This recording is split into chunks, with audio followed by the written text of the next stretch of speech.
혹시 피부가 바나나처럼 벗겨진다거나 어린아이가 마치 노인처럼 늙어버린다는 얘기 들어보신 적 있으신가요? 인간의 삶은 늘 건강과 질병 사이에서 싸움의 연속인데요. 이 세상에는 우리가 상상하기 힘들 정도로 희귀하고 기이한 질병들이 있습니다. 이런 병들은 약도 치료도 잘 듣지 않아서 환자들을 끝없는 고통 속에 몰아넣습니다. 마치 악몽에서 튀어나온 것 같은 끔찍한 질환들인데요. 100만 명 중 1명꼴로만 걸리는 병도 있을 정도입니다. 오늘은 지금까지 기록된 질환 중에서 가장 기괴하고 충격적인 사례 14가지를 소개해 드리려고 합니다. 14위, 케일라. 내부에서 불타는 여자. 29살의 젊은 여성, 케일라 한센을 소개해 드리겠습니다.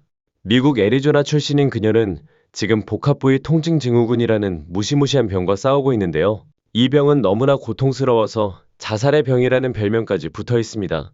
케일라는 하루하루가 지옥 같은 고통의 연속입니다. 마치 몸 전체가 불에 타는 것 같은 고통을 느끼는데요. 만약 길에서 그녀를 보신다면 어떻게 저런 상태로 살아갈 수 있을까 하는 생각이 절로 드실 겁니다.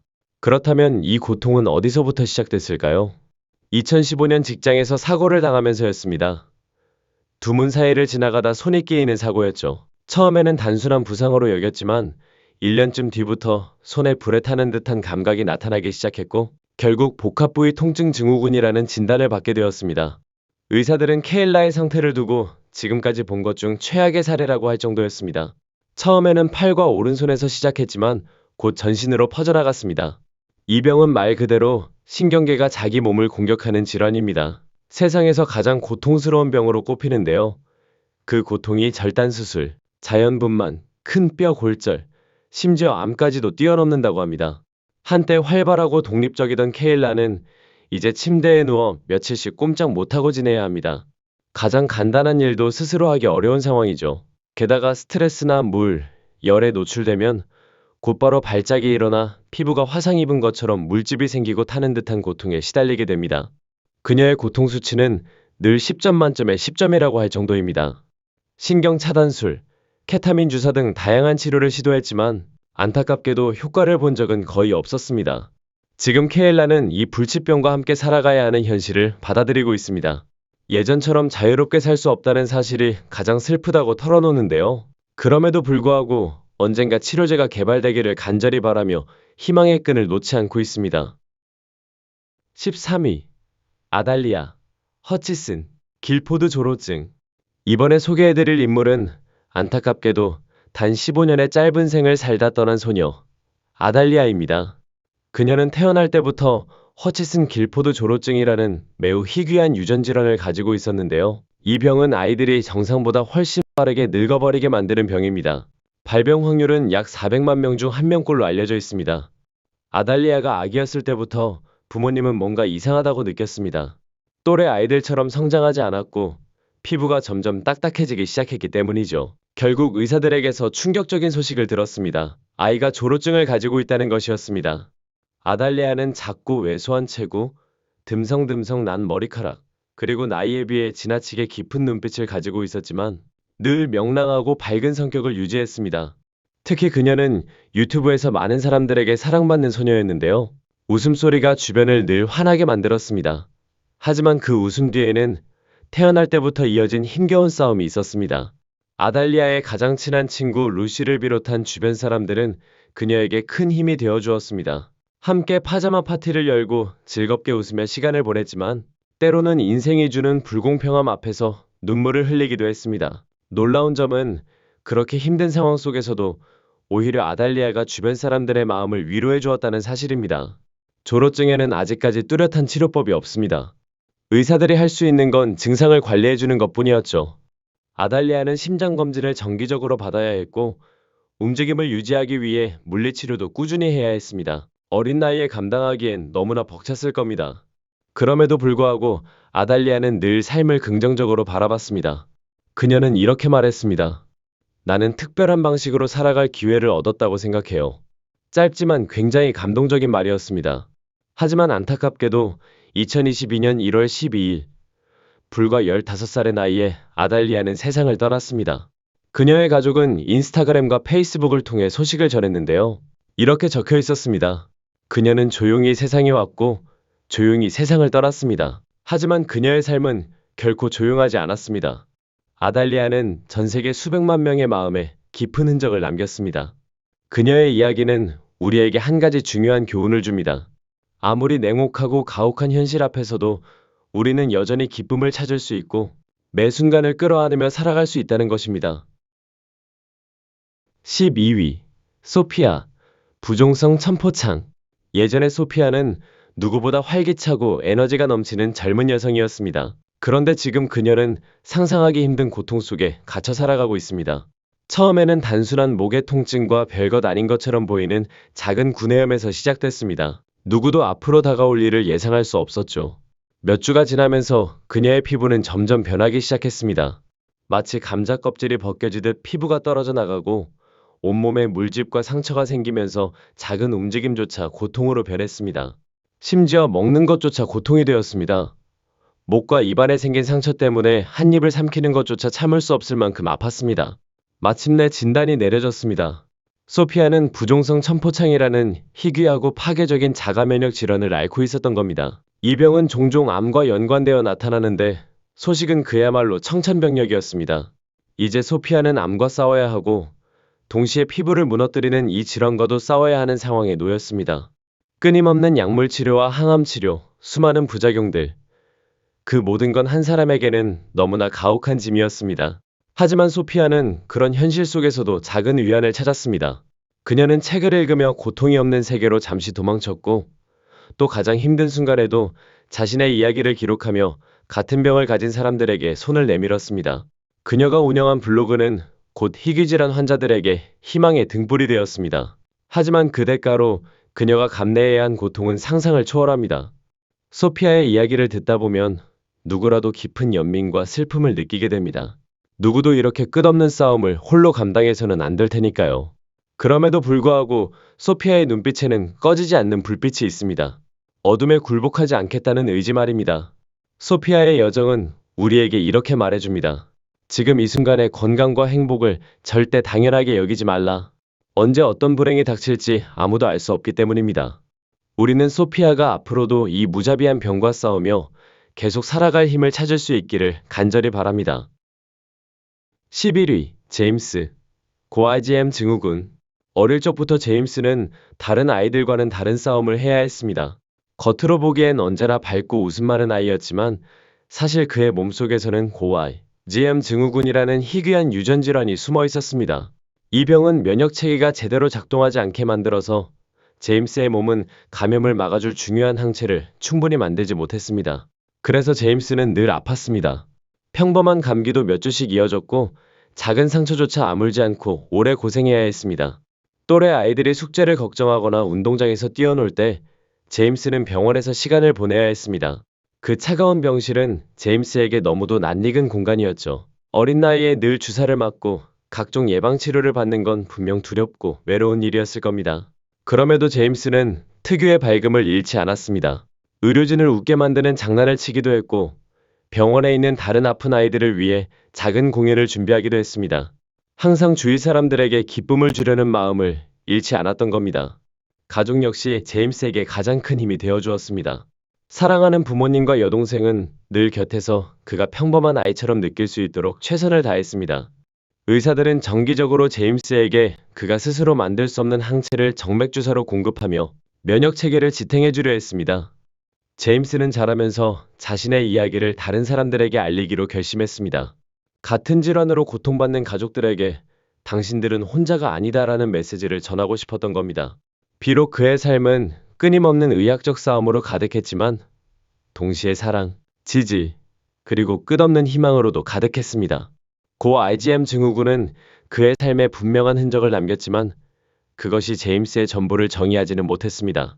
그의 웃음과 따뜻한 마음은 질병보다 훨씬 더 강했으니까요. 10위. 아이샤. 온딘의 저주. 아이샤는 태어나면서부터 온딘의 저주, 의학적으로는 선천성, 중추성 저환기 증후군이라는 병을 안고 살아야 했습니다. 이 병은 잠에 들면 호흡을 잊어버리는 무서운 질환이었죠. 갓 태어난 아이가 자는 동안 숨을 제대로 쉬지 못한다는 사실은 부모에게 너무나 충격적이고 두려운 현실이었습니다. 아이샤가 잠들면 그녀의 숨은 얕아지거나 멈춰버렸고 매번 밤이 찾아올 때마다 그 집은 생사의 갈림길로 변했습니다. 아이샤의 방에는 언제나 의료 장비가 가득했습니다. 삑삑거리는 모니터와 인공호흡기가 그녀와 함께했고 부모님은 단 한순간도 눈을 뗄 수 없었습니다. 혹시라도 기계가 고장나면 단 한 번의 실수로도 아이샤의 목숨이 위험해질 수 있었기 때문입니다. 그럼에도 불구하고 아이샤는 아침 햇살과 함께 눈을 뜰 때마다 활기차고 밝은 모습으로 세상과 마주했습니다. 학교에서는 늘 우수한 성적을 받았고 음악에 뛰어난 재능을 보이며 피아노를 멋지게 연주했습니다. 또 미술에도 소질이 있어 생생한 벽화를 그리며 자신만의 세계를 표현하기도 했습니다. 아이샤의 유머 감각 또한 주변에 큰 기쁨을 주었습니다. 자신의 병을 가리켜 나는 진짜 자는 얼굴을 가진 사람이지라며 농담을 건네곤 했습니다. 친구들과 가족은 그런 그녀의 긍정적인 태도를 존경했고 병이라는 그림자가 그들의 시간을 앗아가지 못하도록 함께 웃음을 나눴습니다. 의학의 발전은 아이샤에게 작은 희망을 주었습니다. 그녀는 횡격막 자극장치라는 치료법을 시도했는데 덕분에 밤마다 인공호흡기에 덜 의존할 수 있었고 더 큰 자유를 누릴 수 있었습니다. 아이샤의 이야기는 우리에게 말합니다. 설령 삶이 잔인한 시련을 안겨주더라도 우리는 여전히 그 속에서 웃음을 찾고 꿈을 키워나갈 수 있다는 것을요. 9위. 셀린 디옹 라호마, 경직인 증후군. 캐나다의 세계적인 가수 셀린 디옹을 아시죠? 그녀는 한때 무대 위에서 우아하게 서며 강렬한 가창력을 뽐냈지만 지금은 너무나 가혹한 병과 싸우고 있습니다. 그녀가 앓고 있는 병은 바로 경직인 증후군, 흔히 스티프 퍼슨 증후군이라고 불리는 희귀 질환입니다. 이 병은 몸의 근육이 원치 않게 뭉치고 경직되면서 갑작스럽게 발작적인 경련을 일으킵니다. 셀리는 갑작스럽게 몸이 굳어버리고 근육이 떨리며 심한 통증을 느끼기 때문에 더 이상 무대에서 노래를 부르기가 어려워졌습니다. 팬들에게 자신의 사정을 전하며 눈물을 흘리던 그녀의 모습은 많은 이들에게 큰 충격이었습니다. 하지만 셀린만 이 고통을 겪는 건 아닙니다. 라호마라는 또 다른 여성도 같은 병을 앓고 있습니다. 그녀는 40이 조금 넘은 나이에 발병했는데 처음에는 운동 중 다리에 힘이 풀리며 쓰러지는 정도였습니다. 그러나 증상은 빠르게 악화됐습니다. 어느 순간부터는 일상적인 움직임조차 큰 도전이 되었습니다. 팔을 뻗거나 깜짝 놀라는 단순한 동작도 전신 경련을 유발했고 때로는 몇 시간씩 몸을 땅에 붙인 채로 경련이 멈추길 기다려야 했습니다. 더 힘든 건 처음에는 의사들조차 그녀의 증상을 믿지 않았다는 겁니다. 정신적인 문제일 뿐이라는 말을 들으며 진단조차 받지 못했던 시간이 길었습니다. 하지만 결국 그녀도 경직인 증후군이라는 진단을 받으면서 비로소 자신의 고통이 현실임을 인정받을 수 있었습니다. 지금 셀린과 라오마는 여전히 매일같이 이 잔혹한 병과 싸우고 있습니다. 하지만 두 사람은 여전히 희망을 잃지 않고 있습니다. 눈물을 흘리면서도 세상에 자신들의 이야기를 전하는 모습은 오히려 우리 모두에게 큰 용기를 줍니다. 그들의 이야기는 이렇게 말하는 듯합니다. 우리가 이겨낼 수 있다면 당신도 이겨낼 수 있습니다. 8위. 시바니아, 나비 피부병.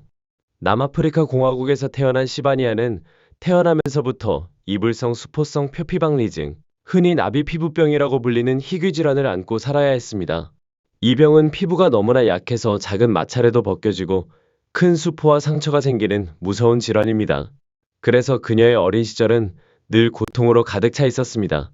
특히 당시 그녀가 살던 공동체는 병에 대해 제대로 알지 못했기 때문에 시바니아는 주변으로부터 끊임없는 오해와 편견을 받아야 했습니다. 사람들은 그녀가 무슨 잘못을 해서 이런 병에 걸렸다고 생각하거나 가족에게 책임이 있다고 손가락질하기도 했습니다. 심지어 의사들조차 6개월 이상은 살기 힘들다고 단정지었을 정도였습니다. 하지만 시바니아는 그런 예측을 모두 깨고 살아남았습니다. 그녀는 상상도 못할 만큼 강한 의지와 정신력을 가지고 있었고 단순히 살아남는 것을 넘어 삶을 뜨겁게 끌어안았습니다. 매일 피부를 소독하고 붕대를 갈아야 했는데 그것만 해도 가족들에게는 엄청난 부담이었습니다. 아무리 조심해도 조금만 부딪히거나 비비면 심각한 상처가 생겼으니까요. 그녀가 느낀 고통은 화상을 입은 것과 다름없었습니다. 7살이 되었을 때는 간호사에게서 너는 결코 정상적인 삶을 살 수 없을 거야. 결혼도 못하고 아이도 가질 수 없을 거야 라는 말을 듣기도 했습니다.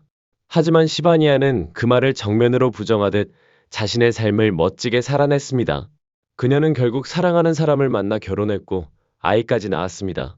의사들이 불가능하다고 했던 일을 해낸 것이죠. 남편은 늘 시바니아의 강인한 정신력 덕분에 나까지 용기를 얻는다고 말합니다. 시바니아의 이야기는 인간 정신의 위대한 힘을 보여줍니다. 엄청난 고통과 불편 속에서도 그녀는 삶의 기쁨을 찾았고 자신을 가두려는 세상의 한계를 거부했습니다. 그녀는 단순히 생존한 것이 아니라 사랑받고 사랑하며 누군가의 엄마로서 살아가는 삶을 만들었습니다. 그 모습은 우리 모두에게 깊은 감동을 줍니다. 7위. 리암, 알카푸뇨증. 리암은 태어날 때부터 알카푸뇨 증이라는 아주 희귀한 병을 앓고 있었습니다. 이 병의 특징은 소변이 공기와 닿으면 검은색으로 변한다는 것인데 아이였던 리암에게는 그 사실만으로도 큰 충격이었을 겁니다. 하지만 시간이 지날수록 더 큰 문제가 찾아왔습니다. 그의 관절이 점점 손상되면서 움직일 때마다 심한 통증을 느끼게 된 겁니다. 리암은 농구를 정말 좋아했지만 통증 때문에 더 이상 마음껏 달리고 뛰어다닐 수 없었습니다. 결국 친구들이 코트에서 즐겁게 뛰는 모습을 그저 옆에서 지켜보기만 해야 했죠. 그 외로움은 어린아이에게 너무나 가혹했습니다. 검게 변하는 소변과 늘 따라다니는 관절 통증은 리암이 다른 아이들과 다르다는 사실을 매일매일 상기시켰습니다. 그럼에도 리암은 포기하지 않았습니다. 직접 뛰지는 못했지만 대신 농구 코치가 되어 어린 아이들에게 자신이 가진 열정과 기술을 전해주었습니다. 그는 스스로 코트에서 뛰지 못하는 아쉬움을 다른 아이들이 성장하는 모습을 지켜보며 채워나갔습니다. 물론 통증은 늘 그의 곁에 있었습니다. 리암은 매일 물리치료를 받아야 했고 식단도 조절하면서 하루하루를 견뎌야 했습니다. 그런데도 그는 단순히 자기만을 위한 삶을 살지 않았습니다. 다른 환자들이 홀로 고통받지 않도록 알카푸뇨증에 대한 인식을 높이고 같은 질환을 가진 사람들을 돕는 데 힘썼습니다. 리암의 삶은 수많은 눈물과 어려움으로 점철되어 있었지만 그 속에서도 놀라운 강인함과 따뜻한 마음을 보여주었습니다. 그가 걸어온 길은 우리에게 이런 메시지를 줍니다. 아무리 힘든 상황이라도 그 고통을 다른 사람들을 위한 희망으로 바꿀 수 있다. 리암의 유산은 지금도 많은 사람들에게 용기와 힘을 주고 있습니다. 6위. 카를로스, 알스트롬 증후군. 멕시코의 번화한 거리에서 자라난 소년, 카를로스는 일찍부터 인생이 크게 바뀌게 될 운명을 안고 있었습니다. 그가 앓고 있던 병은 바로 알스트롬 증후군이라는 희귀한 유전질환이었습니다. 이 병은 시력과 청력을 점점 잃게 만들고 호흡곤란이나 비만 같은 여러 문제를 동반하는 아주 잔인한 병입니다.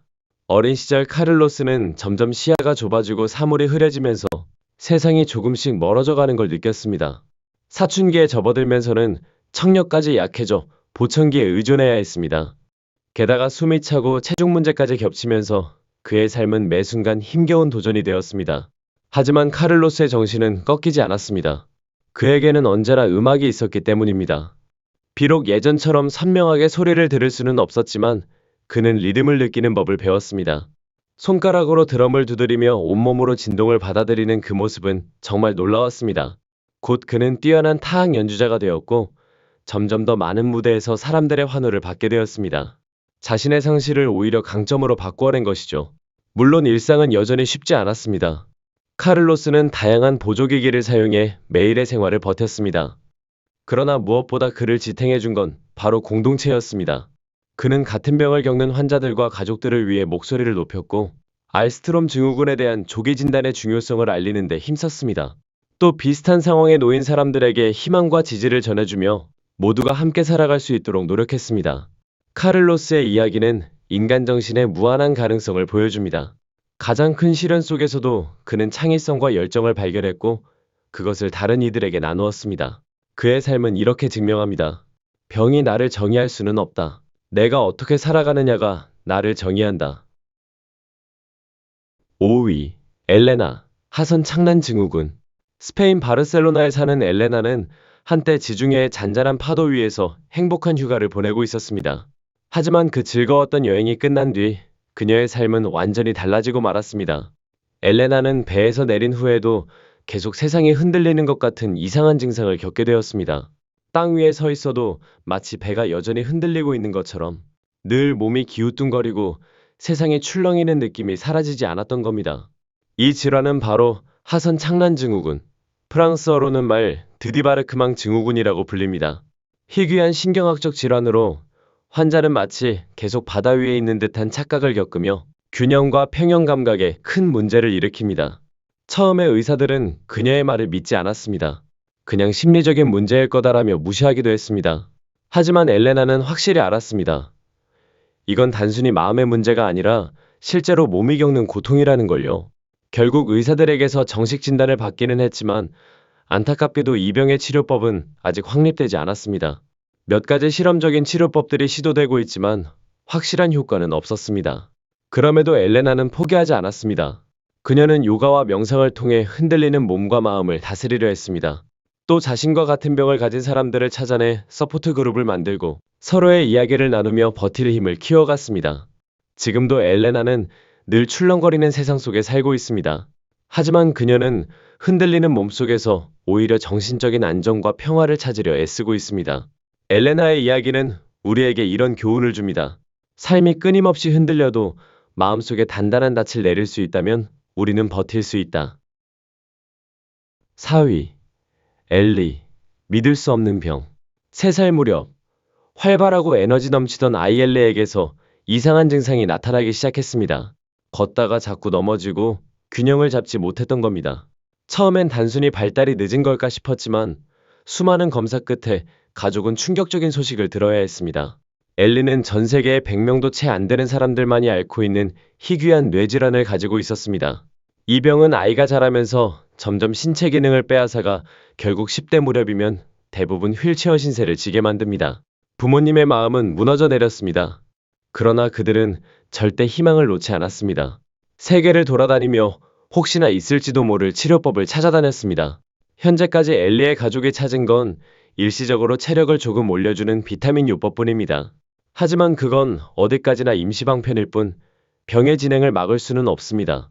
시간이 갈수록 엘리의 몸은 점점 움직임을 잃어가고 말조차 제대로 하지 못하게 될 거라는 사실이 너무나 가혹했습니다.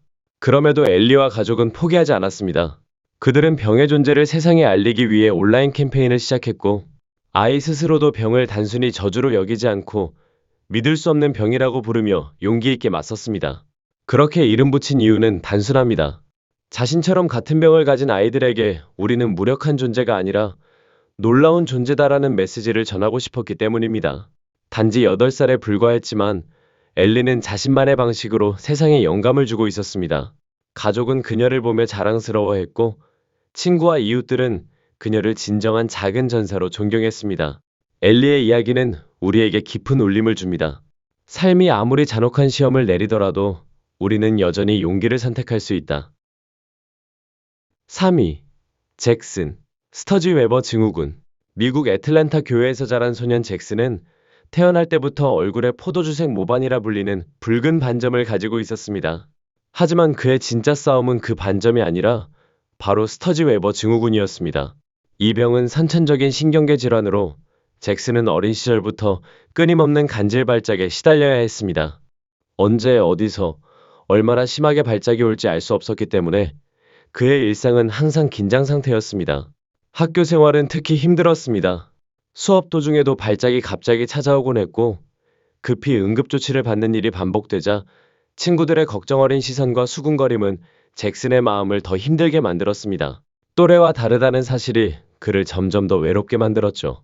그럼에도 잭슨에게는 하나의 도피처가 있었습니다. 바로 피아노였습니다. 그는 건반 앞에 앉아 리듬과 멜로디에 몰입하며 발작과 고통으로부터 잠시 벗어날 수 있었습니다.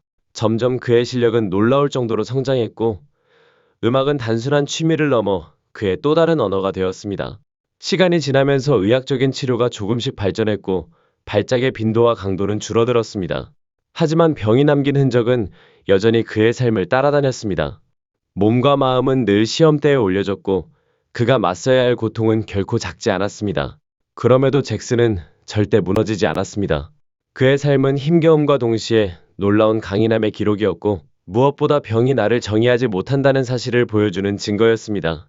잭슨의 이야기는 우리에게 이렇게 말해줍니다. 불공평한 고통을 짊어져야 하는 순간에도 우리는 여전히 자신만의 목소리와 빛을 찾아낼 수 있다. 2위. 루나. 적혈구통. 이탈리아 베로나라는 아름다운 도시에 살던 소녀 루나는 어린 시절부터 너무나 가혹한 병을 마주해야 했습니다. 그녀가 앓고 있던 병은 적혈구통 에리트로말지아, 일명 불타는 사람 증후군이라고 불리는 희귀 질환이었습니다. 이 병의 가장 큰 특징은 특히 발이나 손 같은 부위에 극심한 화끈거림과 불타는 듯한 통증이 나타난다는 겁니다. 여름의 뜨거운 햇볕 아래서는 그 고통이 몇 배로 심해졌습니다. 다른 아이들이 아이스크림을 먹으며 웃고 뛰놀던 그 계절은 루나에게는 오히려 가장 두렵고 괴로운 시간이었습니다. 하지만 루나는 그 고통 속에서도 자신을 잃지 않았습니다. 낮 동안은 차가운 방 안에서 버텨야 했지만 밤이 되어 비교적 서늘한 바람이 불면 그녀는 밖으로 나가 하늘을 올려다보곤 했습니다. 특히 달빛 아래서 느끼는 평온함은 그녀에게 특별한 위로가 되어주었습니다. 그때부터 루나는 밤을 사랑하게 되었고 달빛 속에서 그녀의 창의력은 더욱 빛을 발했습니다. 그녀는 글을 쓰기 시작했습니다. 자신이 겪는 뜨겁고 날카로운 통증을 있는 그대로 글로 표현하며 동시에 그 속에서 피어난 희망과 강인함을 세상에 전했습니다. 루나의 글은 단순히 병에 대한 기록이 아니었습니다. 그것은 자신과 같은 병을 가진 사람들에게 건네는 위로와 연대의 목소리였고 또한 건강한 사람들에게는 잘 알려지지 않은 희귀 질환의 현실을 알리는 힘이 되었습니다.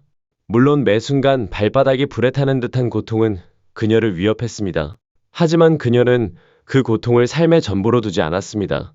마치 어둠 속에서 더욱 선명히 빛나는 달처럼 그녀의 정신은 고통을 뚫고 찬란히 빛났습니다. 루나의 이야기는 우리에게 이렇게 말해줍니다. 아무리 삶이 나를 태워버리려 해도 나는 여전히 나답게 빛날 수 있다. 1위 아마르 제1형 신경섬유종증 미국 엘라베마주 디케이터에 사는 13살 소년 아마르는 태어날 때부터 제1형 신경섬유종증이라는 복잡하고 희귀한 질환을 가지고 있었습니다. 이 병은 신경에 종양이 생기게 하는데 아마르의 경우 얼굴에 큰 종양이 자라면서 시력과 호흡에 심각한 문제를 일으켰습니다. 그의 왼쪽 눈은 이미 시력을 잃었고 오른쪽 눈도 거의 보이지 않아 일상적인 활동조차 쉽지 않았습니다. 게다가 얼굴에 드러나는 종양은 또래 아이들의 잔인한 시선과 조롱을 불러왔습니다. 가장 충격적인 사건은 어머니 캔디스와 함께 공원에 갔을 때 일어났습니다. 아이들 무리 중 누군가가 아마르를 향해 괴물이라고 소리친 겁니다. 그날 이후 아마르는 다시는 그 공원에 가지 않았습니다. 그 상처는 너무나 깊고 아팠습니다. 하지만 아마르의 삶에는 따뜻한 빛도 있었습니다.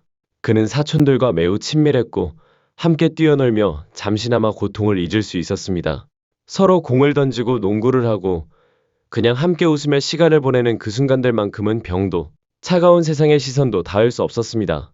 다큐멘터리 팀이 아마르와 그의 사촌들을 촬영한 적이 있었는데 그때 화면에 담긴 건 종양이 아닌 웃음과 가족애였습니다. 고통 속에서도 함께 웃고 뛰놀던 그 장면은 보는 이들에게 큰 울림을 주었습니다. 아마르는 분명 힘겨운 현실 속에 살고 있습니다. 그러나 그는 여전히 가족의 사랑 속에서 또 스스로의 강인한 정신 속에서 하루하루를 버티며 나아가고 있습니다.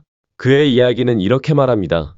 외모가 나를 규정하지 않는다. 내 안의 마음과 용기가 나를 규정한다. 아마르의 삶은 우리 모두에게 진정한 아름다움이 무엇인지 다시 생각하게 합니다.